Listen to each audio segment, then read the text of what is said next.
Welcome into The Verge, a show which covers the Baltimore Orioles minor leagues. The Verge is part of BSL Radio.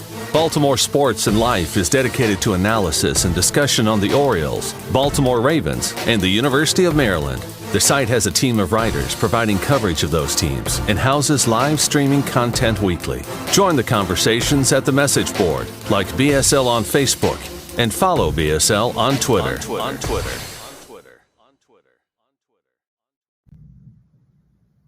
Want to make a podcast? Spotify's got a platform that lets you make one super easily, then distribute it everywhere and even earn money, all in one place for free.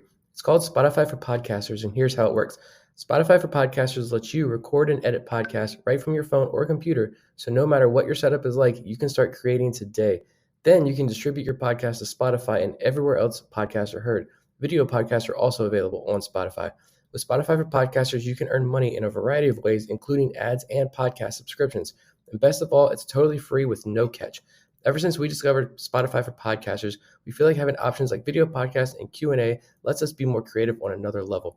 I highly recommend you give it a try. Download the Spotify for Podcasters app or go to www.spotify.com/podcasters to get started. Welcome on The Verge. This is Zach Spedden, joined as always by Bob Phelan and Nick Stevens. And we've got some big stories to get into tonight, including the demotion of Grayson Rodriguez of AAA Norfolk after a rough start against the Texas Rangers over the weekend and after a very inconsistent run in the major leagues over the last 2 months. We'll also talk about Cedric Mullins coming out of Monday's game with an injury and what that could mean going forward, even though we still don't know the full ramifications of that as we record here on Monday evening. But first, we're going to start off the show like we like to start off our episodes by welcoming new members of our Patreon community. I'm going to turn that over to Bob, who has a couple of new patrons to welcome.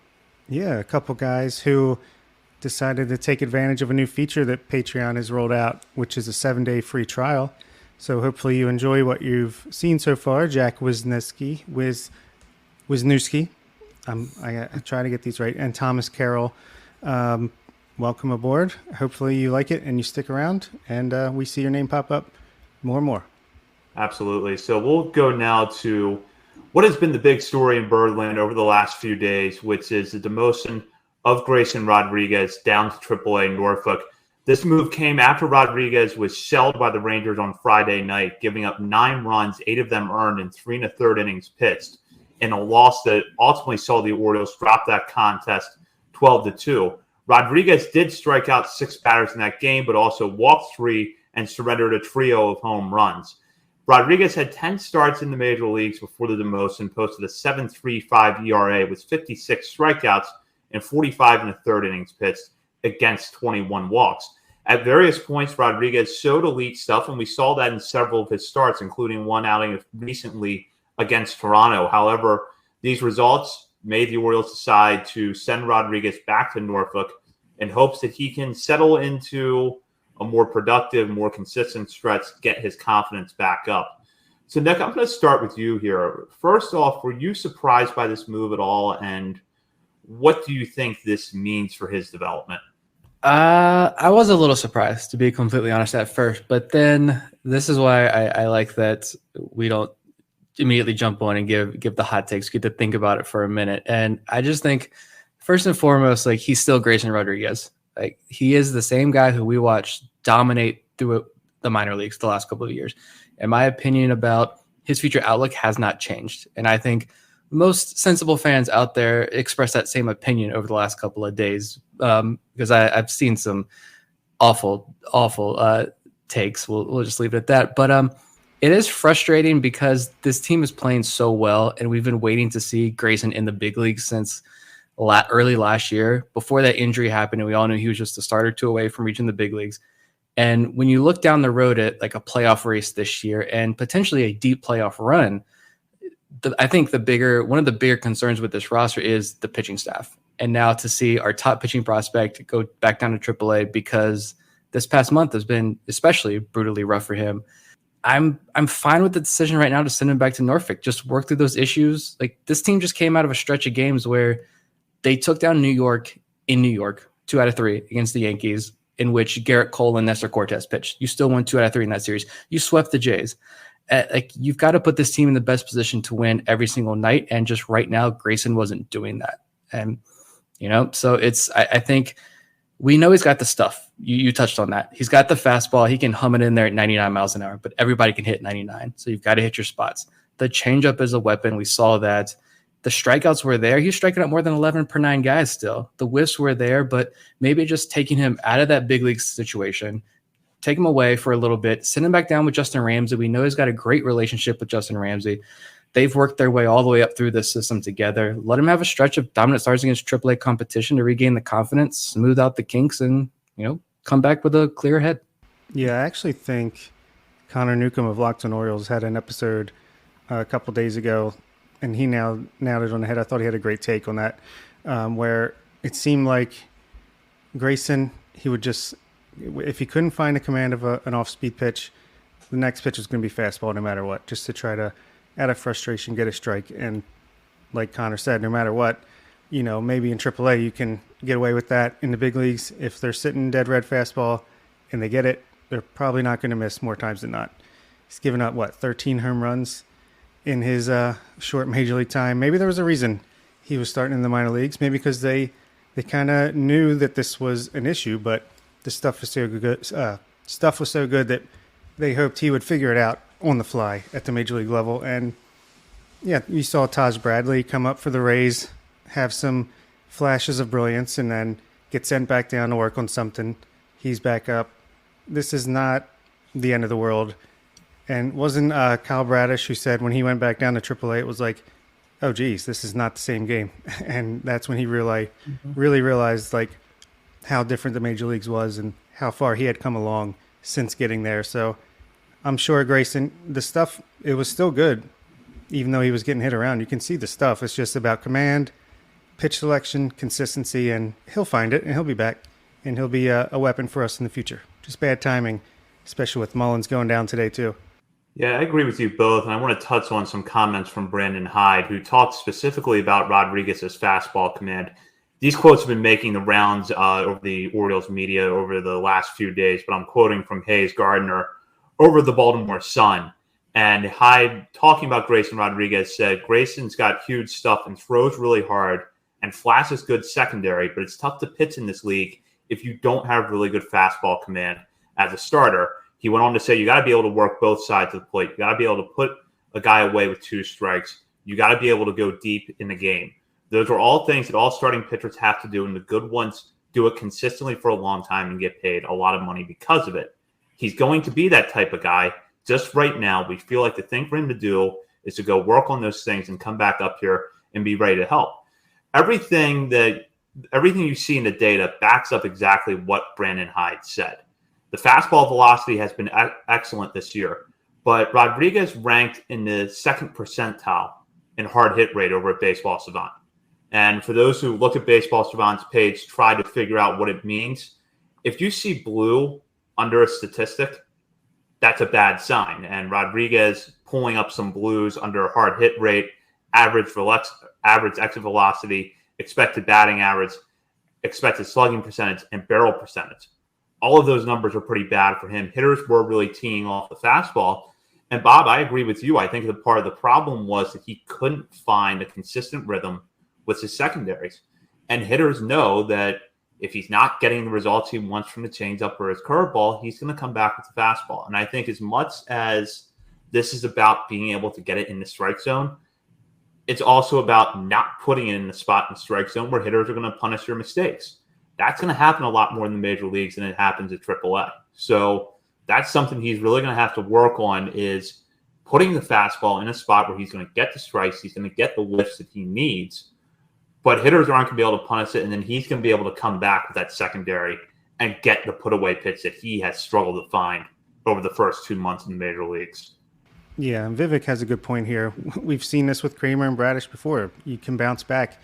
You maybe just given a chance to breathe and not worry about, oh my God, if I have another bad start, what's this going to mean for me? I mean, I don't know how it's affecting Grayson particularly mentally, but I mean, has to be, at least for me, I'd be like freaking out, like, oh man, I got to be close to a demotion, or I'm supposed to be the best pitching prospect, blah, blah, blah, blah. But yeah, like we saw with Kramer, he was terrible in 2021, came back 2022, whole new pitcher. Bradish, we saw the phantom. We think it's a phantom. There's no confirmation of that injury last year after about 10 starts, which is what Grayson had. Terrible before that, great after that. So maybe just a mental reset will help. And when he comes back up, he'll feel like he's starting from zero and doesn't have to worry about what's happened in the past. He can worry about what's right in front of him. I was trying to go back and look at that last start. I can't remember if it was the first or second home run he gave up. And I think it was 98, 99 right down the center. And as soon as the ball left his hand, I'm sitting there watching this game. I'm like, saying words that I'm not going to say on the podcast to keep it clean. You just knew. And like, if I can sit there on my couch eating ice cream, knowing that ball's gone as soon as it leaves his hand, these major league hitters are, exactly what they're seeing against him. And you talk about Kyle Bradish, like I actually pulled up the numbers because I did want to bring that exact example here because, it's easy to talk like, Corbin Burns sucked before he became, this Cy Young worthy pitcher and all this stuff and all these other examples. Vivek throwing Mitch Keller there in the chat as well. Like those are all great examples. These other guys, pitchers struggling, sometimes taking 2, 3, 4 years before they figure it out. But have the Orioles been able to do that? And for me, like the Orioles just did it with Kyle Bradish, like Bob talked about. And you look at the numbers, Bradish had an ERA over 8 last May and then 7.5 in June. 10 home runs allowed over those 2 months. Hitters were hitting like 350 plus, higher than 350 against him between those 2 months. He comes back after the All-Star break, makes 13 starts, 3.28 ERA, a 212 average against, only 6 home runs in 71 innings compared to 11 home runs in 46 innings before the All-Star break. So and now look what he's doing this year. He's really, really good this year. I just think if I see the Orioles do that with their own top pitching prospect, Bradish was number 3 pitching prospect in the system. If the Orioles can do that with Bradish, Grayson's stuff, I love Bradish. I have loved him from the start. I think he's going to be a mainstay in this rotation for the next couple of years. If they can do that with Bradish, I have a lot of confidence that they can do that with Rodriguez because the stuff is better.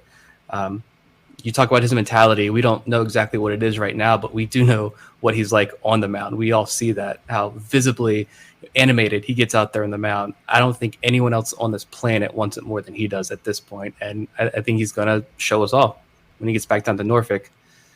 I have a lot of confidence in Grayson Rodriguez still. Yeah, me too. And it's funny that Vivek flashes this on the comments. Kyle Bradish, first 10 starts, 7.38 ERA.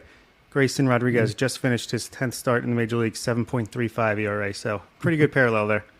Yeah, and let's not forget that Bradish had, I think it was one really dominant start against a good St. Louis lineup in that first run in the Major League. So we did see some flashes of brilliance from him, just like we saw with Rodriguez, and it came against good lineups. But the overall results just weren't there. And I think the other problem you have from the Orioles standpoint right now is that we know that pitchers not being able to get at least into the 5th inning is the one thing that I think can undo this team. Because if you start to have that problem consistently, that's going to have a ripple effect into the bullpen, and you're not going to be able to hold on to these close leads late in the game. And Rodriguez does not help you out there right now with the way he's pitching. So you want to be able to get him to the point where you feel like, all right, can you count on in a typical game, Rodriguez going out, being able to give you 5 or 6 innings of 3-run baseball with a lot of strikeouts? Right now, you can't count on that consistently. I don't need Rodriguez to come back and be an ace right away. But what I want to see from him is just that ability that he gets the ball every 5th day, and you don't have someone warming up in the bullpen in the 3rd inning because he's just hit a wall and pitchers are teeing off a fastball. Yeah, and I wonder if he's even sent down if it wasn't for the competitiveness of the team who's fighting for a division right now early on. 15 games over 500 or 14 now after today. I mean, they might have given him a chance to work through it at the major league level. And it's not like he's not striking guys out. Like Nick said, he's striking out like 11 and a half batters per game. So, yeah, I think it's just a matter of time. Let's just relax a little bit. I know it's brand new to have these kinds of expectations, to be this good, to have a record like this early in the season after the past few years before last year. But this happens. Good teams have struggles. They have losing streaks. It's a long season. Yeah, it just also stinks when it all is like hitting us at one time here. And like I said, it's just the fact that this pitching staff, I feel like, is very fragile. It's very vulnerable because, who is Dean Kramer? Like, we still don't know. We're still asking this question. We see him have a great start, and then we see him struggle, and then it's some okay starts. He isn't fully all the way there yet, one way or the other. Even Kyle Bradish, it's not like he's this grizzled veteran yet. He's still a second-year player. Gibson is pitching well, but you wonder, all right, can he keep this up all year long? And then when someone does falter, it's not like, we're going to talk about the outfield here in a little bit because that's going to be changing, but it's not like the outfield situation where if there's an injury, now that there are outs that this team can go to. There are other options this team has. If something happens in the infield, there are other options. If something happens to the pitching staff, there aren't a lot of options right now. We're seeing Austin Voth come in on Wednesday to make the start because there really are no other options right now. Spencer Watkins not built back up yet. Bruce Zimmerman has been solid, but what are you going to get out of Bruce Zimmerman in the major leagues? Like it is frustrating, but yeah, I've got all the hope, the belief in the world in Grayson Rodriguez when he returns. Give him a couple of weeks, he'll be all right. And Cole Irvin was just sent down. I think it will be 10 days. So he'd have to wait probably till whatever the next start would be that Voth is taking on Wednesday. And Spencer Watkins just coming back from an injury. So, yeah, it's a little bit. DL Hall's certainly not in that frame of mind right now, I don't think, for this team. So, yeah, it's unfortunate, but good teams have depth for a reason. The Orioles do have depth. Unfortunately, starting pitching wasn't exactly the brightest spot of that. Yeah, and I'm going to actually go back to a tweet that Nick put up on our account over the weekend. At the time, the Orioles were 33-18. The record has changed since. But you ended this tweet, Nick, by saying, now go outside, drink, 2 or 3 at least, let the sunshine rush over you. First of all, I feel like I should be reading that in my daily calm voice, and maybe that should be the mantra for our show going forward. Go outside, drink 2 or 3 at least, let the sunshine rush over you. Do you stand by that opinion 2 days later? Yeah, I mean, I am drinking. I drink every episode. I'm drinking tonight for other reasons than just to relax. But it's like, yeah, like this is still what the second best team in baseball. I don't know what the updated standings look like right now. Rangers won today, so I think it's third technically. Okay, still, like this is still the number 2, number 3 team in all of baseball, and it is tough. Like Bob talked about. All right, if this was like last year, this team wasn't as competitive, would they let Grayson stick in the major leagues and figure it out? Probably. And that was my first thought, was like, just keep him in the major leagues. Let him figure this out. He can get through this. We got all the belief in the world in him. But it's like, no, this team is winning.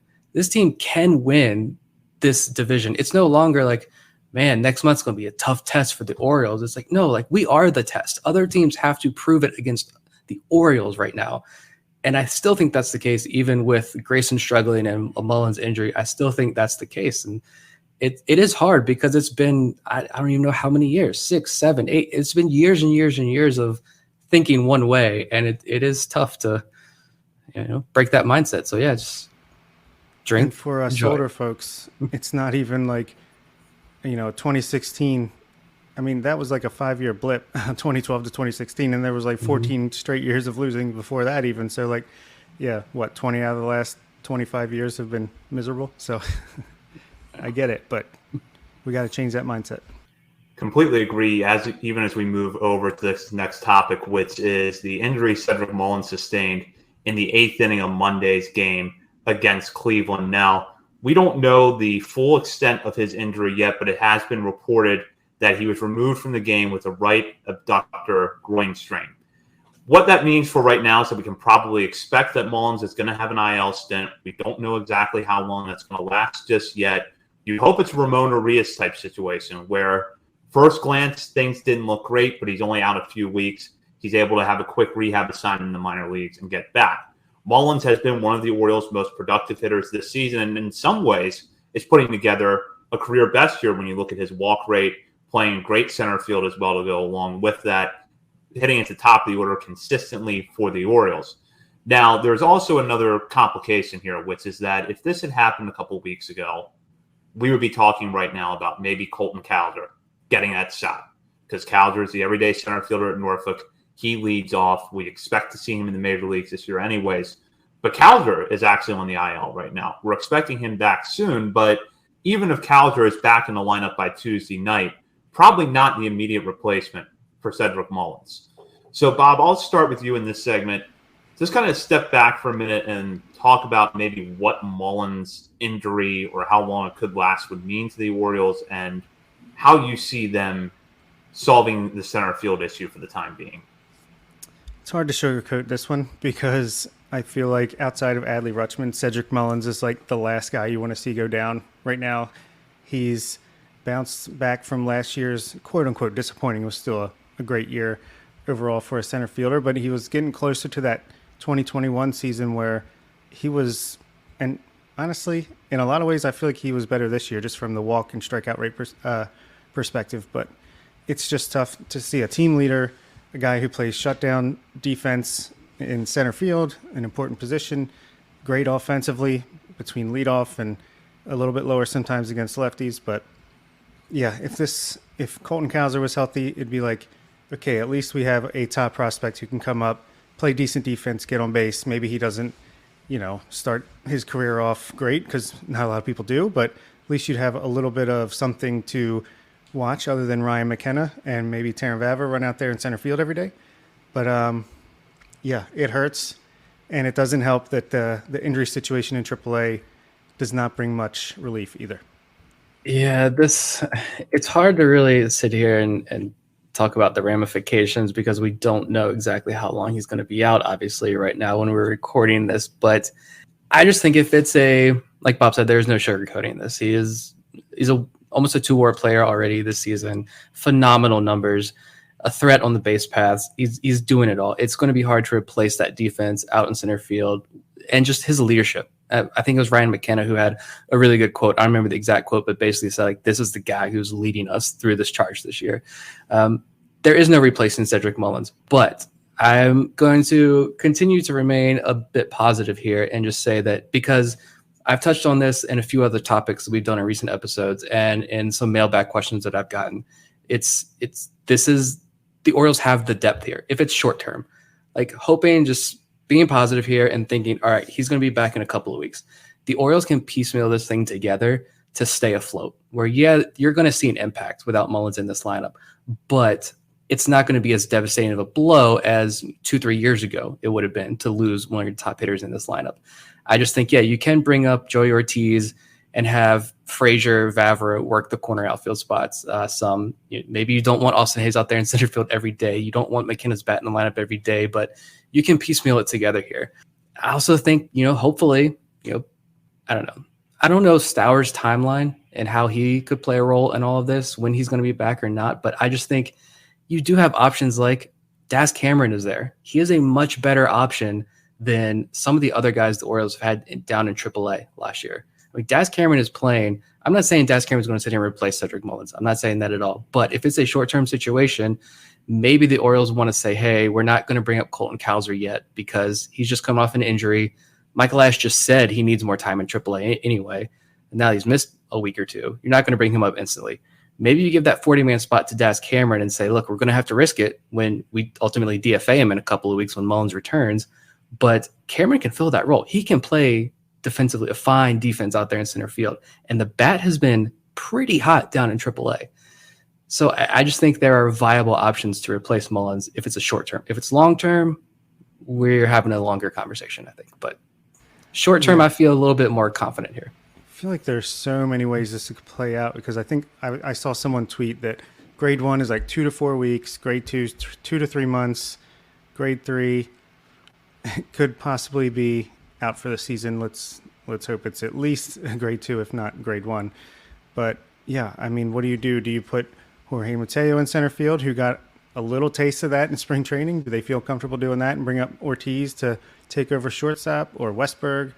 Or do you, once Cowser gets back and healthy for a week or two, do you bring him up if you think it's going to be a little bit longer? Hudson Haskin will be back in Norfolk, I think, this week because he did a rehab week in Aberdeen.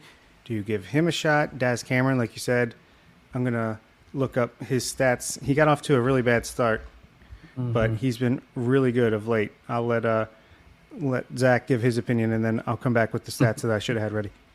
Yeah, I can jump in with some of Cameron's numbers here. He's batting .267 with an .840 OPS through his first 159 plate appearances.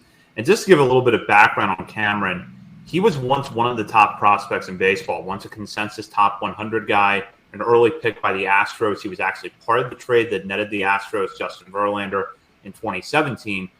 However, the results have been pretty bad for him offensively in parts of 3 seasons with the Tigers in the major leagues. So he has not proven that he can hit major league pitching, and he has sort of been more of that AAA bat that you have out there for depth, good speed and defense guy. But the offensive numbers so far have been, take this as a grain of salt, some of the best production he's put up at AAA in his career. Yeah, that's why I just think he can give you that option there. And again, you wonder, though, would Elias want to risk losing him? Because you're going to have to DFA him. If Cedric Mullins is only out a couple of weeks, and you go to Cameron and say, all right, well, we're going to have to DFA you off the 40-man. When he returns, are the Orioles going to be okay losing him? You got Ben DeLuzio down there now, so who knows? Maybe they are. And Ben DeLuzio season is where it's at. But yeah, like there are options. And the timing does suck because everyone is hurt right now. But it's the depth. The Orioles have built this depth for a reason, and it's why I like the idea of just bring Ortiz back up. You have him play the infield. You move these other guys to the outfield. Frazier, you get him a few more at bats. I'm fine with that in the short term. You can fill the void over the next month, I think, and be okay. Yeah, and I got these numbers. Daz Cameron, since April 20th, is batting .317 with a .969 OPS, 11% walk rate, 19% strikeout rate, .250 ISO, 141 WRC plus, 8 doubles, 6 home runs, 7 stolen bases. That's over 122 plate appearances. So, Mike Elias got his original guy back, got him in this development system, and turned him into an all-star. So he's not going to miss a beat. Cedric Mullins, right-handed version, coming up. No. I mean, that is at least encouraging if he needs to come up. But, yeah, I agree with Nick. You kind of I feel like there's so many ways they could patchwork this together if it's a short-term thing. But even is this the shot Cal Stowers needed? If he gets healthy and comes back up, finally could have a nice run ahead of him. We'll see. I don't know. And Ryan O'Hearn, he plays outfield too, right? So you've got him there as well. We promised Josh Lester you're going to get more different position availability. Yeah. Let's see. I still don't know if this would force the Orioles to bring up Jordan Westburg right now. That would be really interesting to see if they do that, because I'm still sticking to the belief that they want to keep him in AAA where he keeps smashing, and they ultimately trade him over the next couple of weeks. And I know Bob's kind of thrown that idea out. Does keeping him off the 40-man in AAA increase that value a little bit more for him? I think that could be true. But at the same time, we're sitting here talking about you got to put the best roster out every day to win games. Could if Westberg's that better option, then I think you got to make the move right now. So.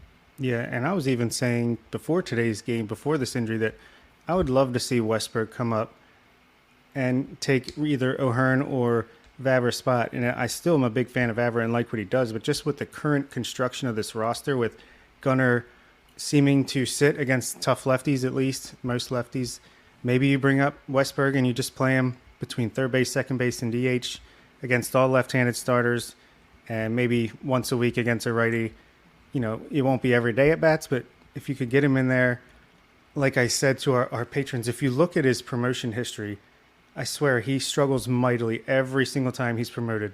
When he was mashing in Delmarva, he went to Aberdeen, struggled, and then adjusted. Same when he went to Bowie, same when he went to Norfolk. So I'm expecting him to struggle, as everyone does anyway, when he gets to the majors. So why not make it a little bit easier, give him that platoon advantage a couple times a week, and let him ease in that way a little bit. But now that this injury kind of throws a wrinkle into things. So I don't know what you guys think about that. I just pulled up Westberg splits because I did like that idea. Like, that's perfect. This is a way to ease him into this. You get all these guys in the lineup. Don't tell me he struggles against lefties. Oh, yeah. Lefties, he's only hitting 250 with a 712 OPS. Righties, he's hitting 329 with a 1056 OPS. He's not striking out a ton against lefties, though. So But yeah, there's definitely some varied numbers there between lefties righties. Hey, so does Ramon Arias, and they keep starting him against lefties too. So I'm That's just thinking true. in Brandon Hyde's wavelength. Okay. My gut instinct with Westberg is that this is going to depend on how long Mullins is out. If Mullins is out, I would say any less than a month. I don't think we see Westberg because you've already got Ortiz on the 40-man roster. It would be easier, and Nick brings up a valid point. You do risk losing Daz Cameron if you DFA him, and I think you certainly will lose him if he's even, replacement level production at the major leagues. But I still don't know that they would add Westberg to the 40-man roster for part-time play for a month and then send him back down when they can leave him at AAA, let him get the regular bats, and you already have Joey Ortiz on the 40-man roster. And one thing that I feel like Ortiz, at least from what we have seen so far, I don't feel like he's struggling to catch up on defense at the major league level. So even on nights where he goes 0 for 4, he's probably going to give you a pretty good game at second base or shortstop. Whereas I just don't know. Westberg's not a defensive, doesn't grade that high defensively, or at least as high as Ortiz. So you've got to figure out, okay, what if Westberg comes up and goes 2 for his first 20? What is that going to do to your lineup? It's true. And that's why, like Red said on YouTube, if Mateo could play the position, that would be almost perfect because you could bring Ortiz up to play shortstop next to Gunnar. You move Mateo to center field where you don't have to have 2 blank holes in your lineup right now. At least I'm just talking about how bad Mateo has been in May at shortstop and center field between McKenna and Mateo. So if he could kind of kill 2 birds with 1 stone, at least temporarily, but until Kowser's ready, that would be nice. I'm just not sure if he's capable of it. I don't know. I've seen a lot of people that have the ultimate right solution here on Twitter. It's bring up Heston Kjerstad. It's Heston Kjerstad time. It completely solves the whole situation, guys. Yeah, we do need a Ryan Mountcastle replacement, so that makes sense. Oh, man. I can only imagine how that would go after the first week. Why is Kjerstad not in center field? Why do you go 1 for 10 in 2 games? Yeah, we're joking now until tomorrow we find out Cedric Mullins is done for the year, and then we're not laughing as much. But if it is a longer situation though, like, then what do you do? I mean, do you go out and trade for somebody? We got a lot of questions I know recently about, it's pitching. Who are you trading for? Who are the targets? And now I think more questions are kind of creeping in, like, well, do the Orioles buy the bat instead? Because the pitching is iffy. Like, we don't really know who the sellers are going to be right now. And some of the big targets are, I don't know. Do you really want to go get Shane Bieber? I don't know. Instead, do you continue to bolster the lineup? Well, now, if Mullins is out for the year, do you see this team get more aggressive in trading for an outfielder? I could see that situation play out as well. But I could see it. I'm just not sure who's available. But, yeah, I don't know. Yeah, I mean, I kind of think that Gunnar Henderson's going to be that big bat addition, middle of the order guy. I just think he's going to get better and better as the year goes on. So I don't think that's going to be quite as evident as we go on this season. And Mountcastle's not going to have a OPS right around 700 all year. I don't know. I don't think the bat is as important because I feel like 1 through 9 there's at least an average major league hitter on the team. So sure, you don't have like a Paul Goldschmidt, certified 3-4 hitter who's just going to do ton of damage guaranteed, but I don't think the offense is as big of an issue as a lot of people seem to. Yeah, we're slumping right now, but I think we're still like top 7 to 12 in most categories offensively in the majors. So I don't know. Yeah. It's interesting. I'm thinking back to the last Major League Mailbag I did. It was a couple of weeks ago. I actually got a question about that, whether or not the Orioles might pursue something other than pitching depth at the deadline. And I brought up the idea then that maybe they go out and get kind of a defensive-minded corner outfielder who could play left field at Camden Yards and allow them to move Hayes over to right, at least on a part-time basis. And the name that I brought up then was Ramon Laureano.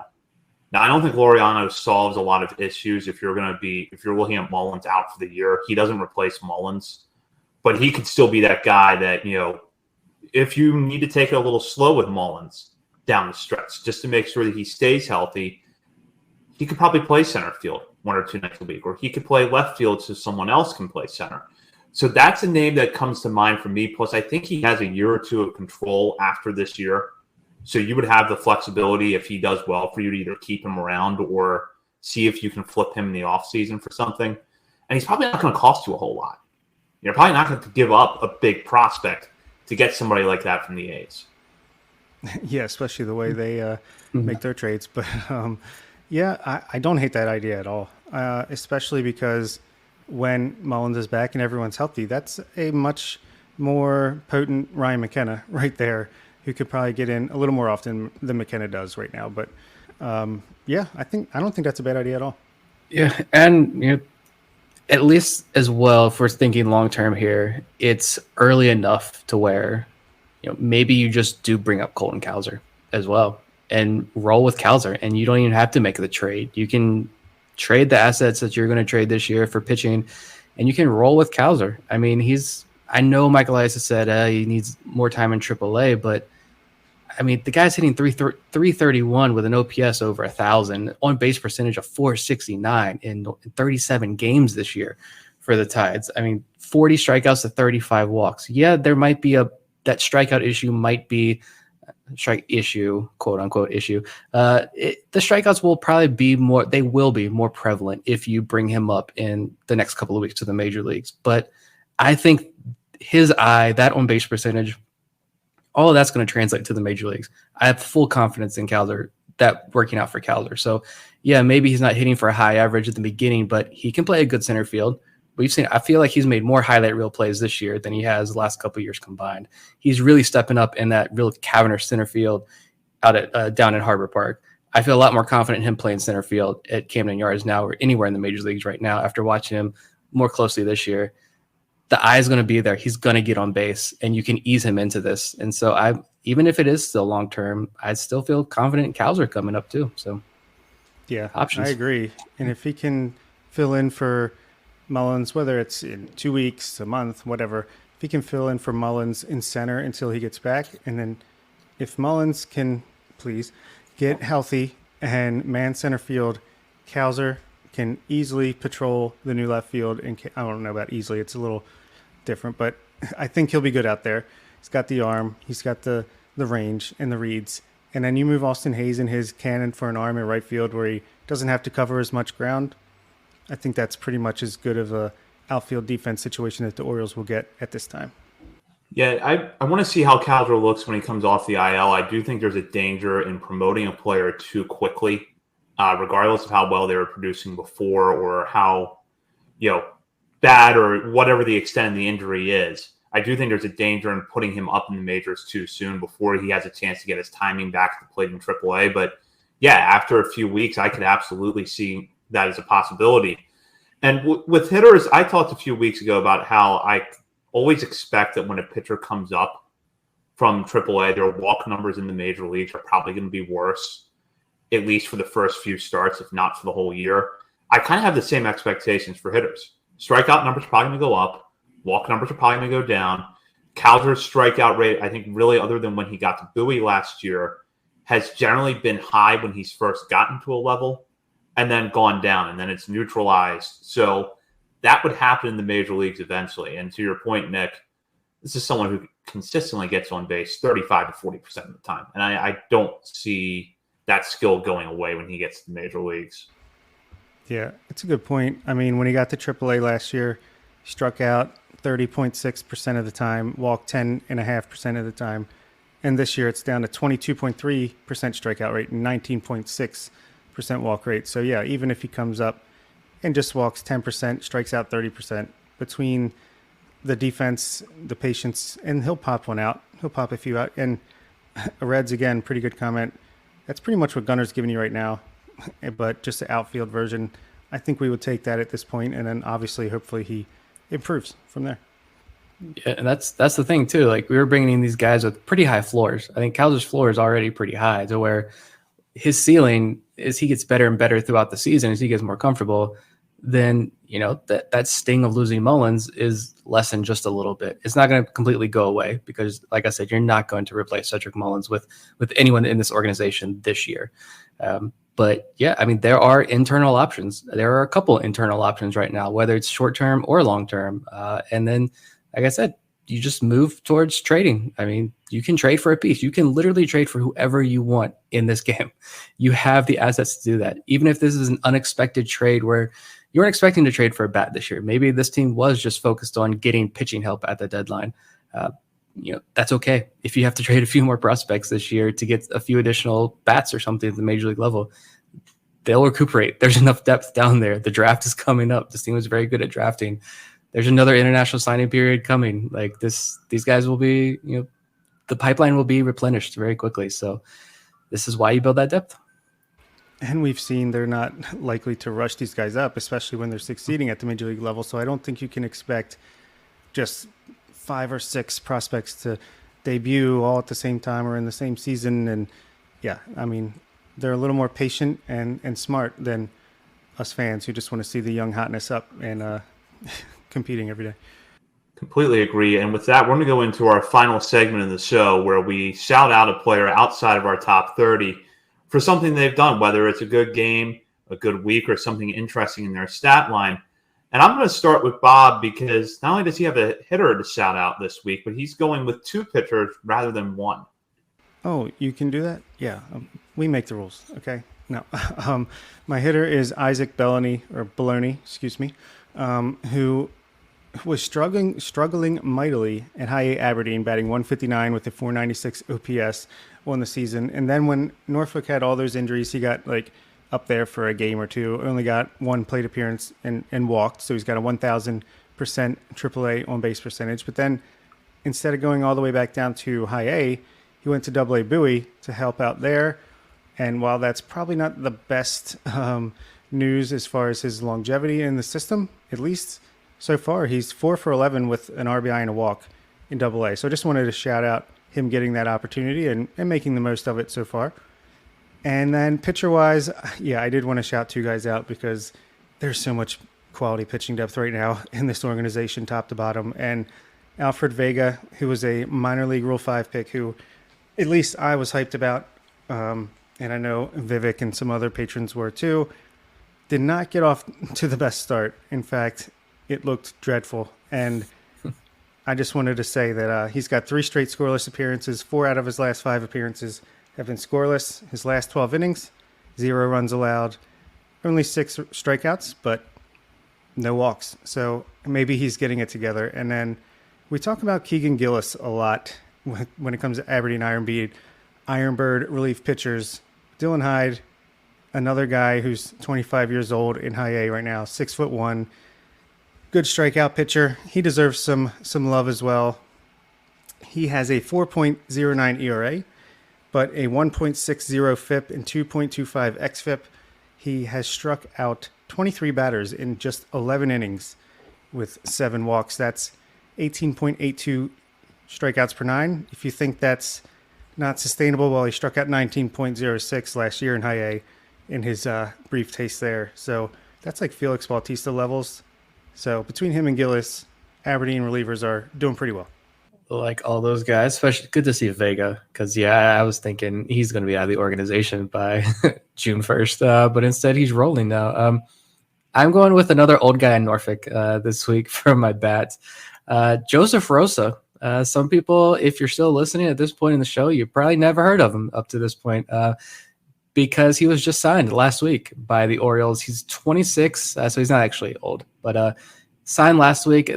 The Orioles added with that Glendening guy. They traded for him. They signing Ben DeLuzio, the outfielder, and then Joseph Rosa because, again, all the injuries just piling up in the minor leagues as well. But Rosa hadn't played an affiliated ball since 2021 with the Mariners, I believe it was. And then he was never a power hitter his entire career. Goes to the Atlantic League, hits 21 home runs.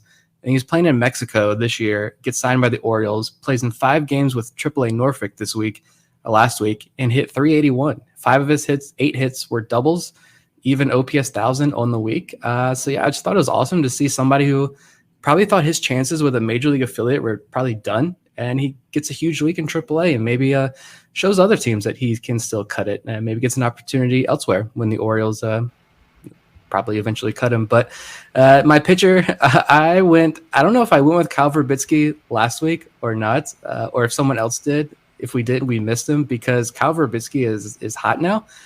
I think all three of us agreed. We probably did highlight him, but I'm going to do it again. I think all three of us kind of agreed that we expected Verbitsky. Again, if you don't remember, he was the second piece in the Cole Irvin trade for Dale Hernandez with Oakland, but kind of expecting he goes to high A and kind of dominate for a couple of weeks and then be like, all right, why is he still pitching in high A? Get promoted to double A where we can really see what he's like. But like Alfred Vega down in Delmarva, Verbitsky was getting lit up in Aberdeen. But now he walked, or his last outing last week, 4 innings, 4 shutout innings, 4 strikeouts, 1 walk. And his outing before that was 4 shutout innings, no walks, 6 strikeouts. So shout out to Kyle Verbitsky, and hopefully this is the start of a good run for him. Yeah, funny story about Joseph Rosa. I was traveling a lot this weekend, as I'm sure a lot of people were. But I get the alerts from the MILB app on my phone, and I'm like, I see, I don't know, Connor Norby, home run or double run scores. Alert like 2 seconds later, Joseph Rosa. I was like, oh, inning must have changed already? Okay, that's weird. And then the next thing I know, Jordan Westberg, RBI double. I'm like, who is Joseph Rosa? And then that's when I figured out. I went to our Twitter, shout out to our Twitter, Nick, and was like, oh, we signed this guy. Okay, cool. He's contributing right away. Love it. Good choices all around. I'm going to go on a similar theme with the pitcher. My guy is Peter Van Loon. Van Loon has gotten off to a slow start overall at Bowie, but last week at Akron put together what has by far been his best outing in the season. 4 shutout innings, just 1 hit, struck out 6, and walked 2. Van Loon so far this year has uncharacteristically struggled, and part of the problem for him has been that his ground ball rate is way down from previous levels, down to 26.5% after a 41.3% clip last year. And most of that has gone towards a higher line drive rate. He's also walked almost 6 batters per 9 innings this year, yet he struck out nearly 13 batters per 9 and has a 3.84 xFIP compared to his 5.79 ERA. So perhaps some encouraging underlying numbers so that Van Loon eventually is going to get back to a more productive pace at Bowie. And hopefully last week is what sets the course for that. And then for my hitter, I'm going to shout out Angel Tejada, who had an excellent series for Delmarva against Lindsberg. In 6 games, he went 5 for 15 with a home run, 5 RBIs, 3 walks to 3 strikeouts. For those that don't know, Tejada is a 19-year-old infielder that the Orioles signed out of the Dominican Republic back in 2021. He was at the FCL last year and batted .281 with a .786 OPS in 30 games. Now, so far this year at Delmarva, he's off to a little bit slower start, still hitting this .217 with a .671 OPS through his first 20 games to the Shorebirds, but certainly had a great week last week, a young guy. Hopefully this is a springboard for him to have success at the plate this season. Like it. I want to shout out one more guy to close before we close out. That's he not is allowed. well. He's also definitely on our top 30 list. He's very high on our top 30 list. But Coby Mayo is having the breakout that we kind of said, or we're hoping that he was going to have this year. And I know we didn't talk about him this week, but this guy now, he's still 21, right? Yeah, till December. That's right. Yeah, December baby. Shout out December babies. Still 21 years old in AA. He is hitting .272 with a .390 on base percentage and a .146 WRC plus. He has a 13.7% walk rate. It was 9.5% in high A last year and 8% in AA last year. Strikeout rate's only 25%. He is mashing. I don't think he hit a ball under like 115 miles an hour last week. That's an exaggeration, but those home runs he's hitting now are literal moonshots out to left field. Shout out to Coby Mayo because I think, and he's a top 100 prospect on MLB Pipeline. Yeah, the breakout's here for Coby Mayo, and I think the noise around him is going to get a lot louder over the next couple of weeks. Yeah, I completely agree. It's going very underappreciated what he's doing right now in AA, just because his age, and I guess because he's playing with Heston Kjerstad, which is a huge story of its own, and Cesar Prieto was like one of the hottest hitters in baseball for a 2 or 3 week stretch, and the team's losing so much. I guess it's hard to really, make too much noise about it, but We should be. He's hitting more home runs now. He's got a ton of doubles. The walks are really what is the most impressive to me, because that's when the heat started coming up with Gunnar. Was like, oh, the walk rate. Oh, it's no, the swing decisions. Okay, you get the walk rate up. You're swinging at better pitches.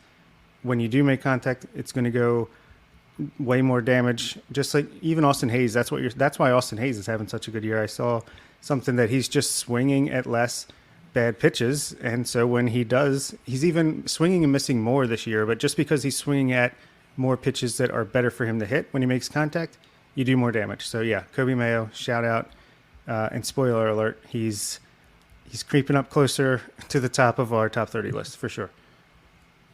Absolutely. He has, I think, done everything you could ask of him and more so far this year. And speaking of Coby Mayo, we got a little bonus coming up in a few minutes here for our patrons. We're going to have our countdown of our top 50 prospects for the month of June. If you're a patron, you'll be able to listen to that or watch that shortly. And if you haven't signed up yet, go ahead and sign up now. Take advantage of your 7-day free trial. Get in for this bonus episode. We're going to spend about 25-30 minutes looking at our top 50, talking about some of these changes. So you have that to look forward to. If you missed that, we will be back on the air next week at our regular time. Hopefully, it was a lot of good news to talk about. In the meantime, check us out on Twitter at BSL and the Verge, and also head over to BaltimoreSportsAndLife.com, where you can check out the latest coverage on the Orioles, Ravens, college sports, and more. And while you're there, be sure to hop on the message board and join in discussion with fellow readers of the site, as well as contributors to BSL. For Bob Phelan and Nick Stevens, this is Zach Swedden. You've been listening to On the Verge. That'll do it for this week's episode of On the Verge. Be sure to check out our Patreon page, where you can help show your support for the show and get bonus content, including monthly top 50 updates to our prospect list and daily game recaps during the season, and much, much more.